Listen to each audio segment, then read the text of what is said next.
क्या होगा अगर अमेरिका अंटार्कटिका की बर्फ के नीचे किसी ऐसी नई टेक्नोलॉजी की तलाश में नहीं है, बल्कि किसी ऐसी चीज को जगाने की कोशिश कर रहा है जिसे 1400 साल पहले जंजीरों में जकड़ा गया था।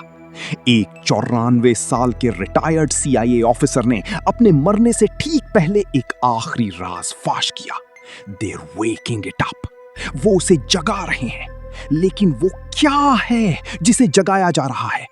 आज की इस वीडियो में हम जिन कड़ियों को जोड़ने वाले हैं वो आपके होश उड़ा देंगी। अगर आपने इस वीडियो को एंड तक देखा तो आपको समझ आ जाएगा कि 2023 में मिली वो $47 की क्लासिफाइड नेवी हार्ड ड्राइव जिसने अंटार्कटिका के नीचे एक धड़कते हुए 13 फुट मेटालिक स्ट्रक्चर को एक्सपोज किया। 1947 में एडमिरल बर्ड का ऑपरेशन हाई जंप, जहां से उन्हें अपनी जान बचाकर भागना पड़ा, और 1945 में गायब होने वाली 3 नाजी सबमरीन्स, ये सब अलग अलग किस्से नहीं हैं।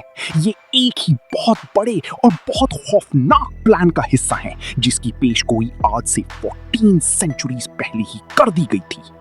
पिछली वीडियो में हमने MIT की उस डिस्कवरी का जिक्र किया था जिसमें जमीन के गिर्द एक इनविजिबल बैरियर यानी वैन एलन बेल्ट का खुलासा हुआ था। एक ऐसी शील्ड जिसे तोड़ना साइंस के मुताबिक नामुमकिन है। लेकिन यहाँ एक बहुत बड़ा सवाल पैदा होता है। अगर नासा ये दावा करता है कि उन्होंने चांद पर कदम रखा और अब वो मार्स पर जाने की तैयारी कर रहे हैं, तो वो इस इम्पेनिट्रेबल बैरियर को पार कैसे कर गए? इन दोनों में से कोई एक बात तो झूठ है। दिलचस्प बात यह है कि इस बैरियर का जिक्र नासा या MIT से 1400 साल पहले कुरान मजीद में सूरा अर-रहमान की आयत नंबर 33 में मौजूद है। अल्लाह ताला फरमाते हैं, ऐ जिन्नों और इंसानों की जमात, अगर तुम आसमानों और जमीन की हुदूद से निकल सकते हो तो निकल जाओ। तुम नहीं निकल सकते मगर एक खास इजाजत के बगैर। जब खालिक ने कह दिया कि तुम नहीं निकल सकते और आज की एडवांस साइंस भी उस बैरियर को नाकाबिले उबूर यानी अनब्रेकेबल मानती है, तो आखिर सच क्या है? ये आपको खुद तय करना है। इस राज की गहराई में जाने के लिए हमें 1947 वापस आना होगा, जब एडमिरल बर्ड अपने 4700 फौजियों, 13 जहाजों और 33 एयरक्राफ्ट्स के साथ अंटार्कटिका गए और 8 महीने का मिशन सिर्फ 68 दिन में छोड़कर वहां से भागे। वापस आकर 1947 में ही एल मर्क्यूरियो अखबार को दिए गए एक इंटरव्यू में उन्होंने एक खौफनाक बात कही। अमेरिका को पोलर रीजन से आने वाले दुश्मन तैयारों से फौरी हिफाजत करनी चाहिए, जो पोल से पोल तक नाकाबिले यकीन रफ्तार से उड़ सकते हैं। याद रहे, ये वर्ल्ड वॉर 2 की फौरन बाद का वक्त था और किसी भी मुल्क के पास ऐसी टेक्नोलॉजी नहीं थी।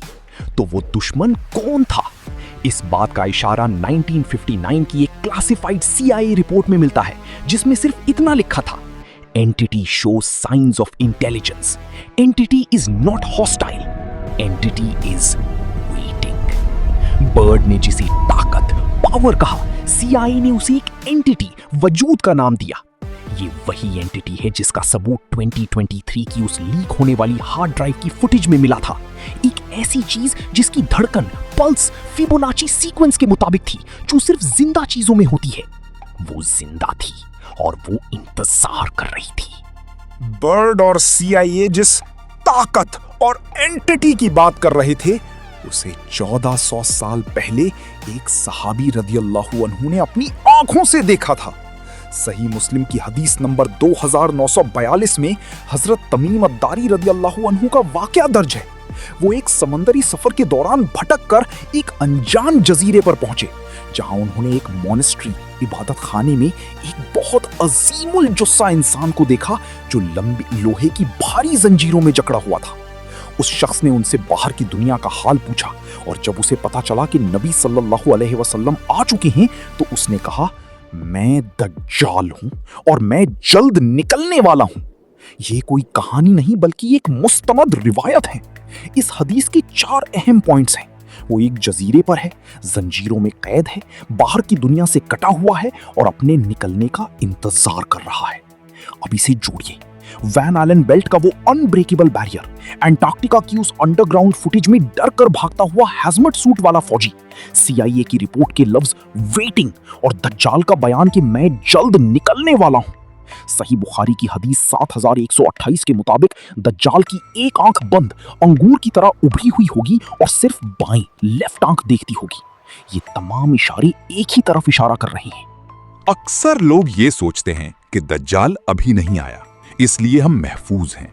लेकिन अहादीस में ये बताया गया है कि दज्जाल के आने से पहले उसका निजाम कायम होगा और लोग उस सिस्टम का हिस्सा बन चुके होंगे, इस बात का एहसास किए बगैर। दज्जाल की एक आंख की तरह आज दुनिया की सबसे बड़ी tech companies Apple, Google, Microsoft की एक ही आंख है, आपका स्मार्टफोन।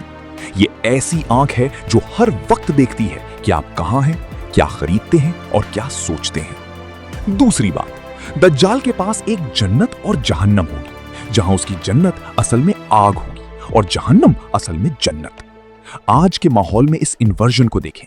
जो हराम है उसे फ्रीडम कहा जाता है, गुनाह को सेल्फ लव, फहाशी को आर्ट और इस्लाम पर चलने को एक्सट्रीमिज्म का नाम दे दिया गया है।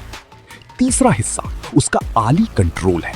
हदीस के मुताबिक जो दज्जाल पर ईमान लाएगा उसे सब मिलेगा, जो इनकार करेगा उसे महरूम कर दिया जाएगा। आज के कैशलेस सिस्टम और चाइना के सोशल क्रेडिट सिस्टम को देखें, जहां एक बटन दबाने से आपका बैंक अकाउंट और सफर करने की आजादी छीन ली जाती है। ये सिस्टम तकरीबन मुकम्मल हो चुका है।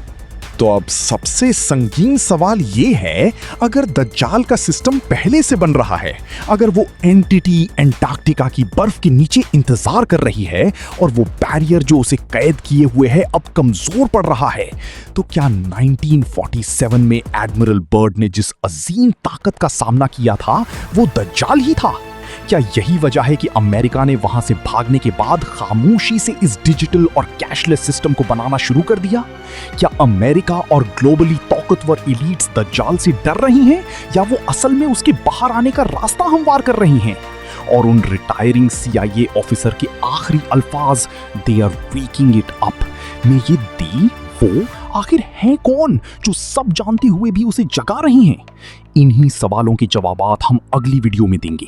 अगर आप चाहते हैं कि वो वीडियो जल्दी आए तो कमेंट्स में सिस्टम लिखें अगर आपको लगता है कि दज्जाल का निजाम मुकम्मल हो चुका है, या बर्ड लिखें अगर आपको लगता है कि एडमिरल बर्ड का सामना दज्जाल से ही हुआ था। इस चैनल को सब्सक्राइब जरूर करें, क्योंकि अगली वीडियो में वो सच सामने आएगा जो आपने सोचा भी नहीं होगा।